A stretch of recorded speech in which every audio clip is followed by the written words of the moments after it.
नेपाल के शहर काठमांडू में रहने वाली अदब से वाबस्ता कई पाकिस्तानी उर्दू नॉवेल, नज़म, शायरी की किताबें उर्दू से नेपाली जबान में ट्रांसलेट करने और नेपाली जबान से उर्दू में ट्रांसलेट करके पब्लिश करने और अपने मुल्क नेपाल में बच्चों समेत कई किताबें लिखने वाली मशहूर मुसन्निफा गायत्री बिस्ता अपनी उर्दू में नज़म कौमी न्यूज़ HD टीवी चैनल पर पेश करते हैं।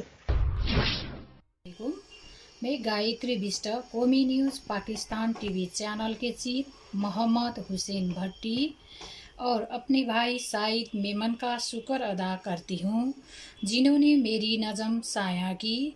नज़म की अनवान मेरी बेटी।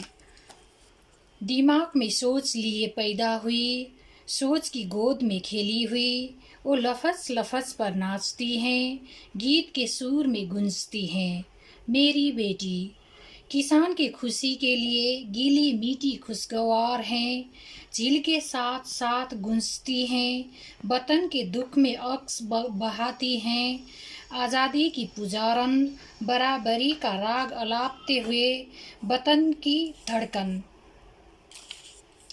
मेरी बेटी नूर के खोज में हथेलियों में चांद तारे पकड़ती हैं, धूप से दोस्ती करती हैं, जंग करती बादलों के साथ, जंग करती बादलों के साथ। साफ आसमान उनकी ख्वाहिश, नदी की चोटी में गुरांस पहनकर मेरी बेटी सगरमाथा पर चढ़ती है, सगरमाथा का ताज पहनकर तराई की ज़मीन पर नाचती हैं।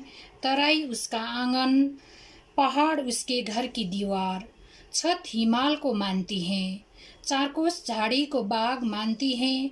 ईद, दशई, तिहार, खाटू, सोरठी, क्रिसमस, मालदुम और लोसार, सब का सब उनका।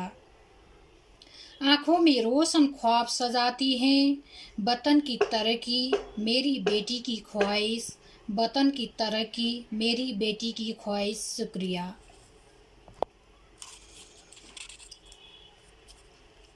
नज़म की उन्वान अदब का सफ़र।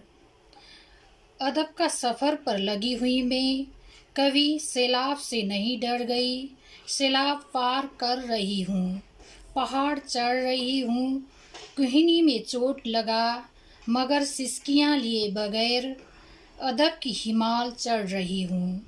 अदब की सफ़र आसान नहीं था, बहुत सी मुश्किल रास्ते में जलन देने वाली झाड़ियों और नीलकांठ साफ करके छोटी रास्ता बनाया है, छोटी रास्ता बनाया है। अब बड़ी रास्ता बनाने की तैयारी में लग रही हूँ।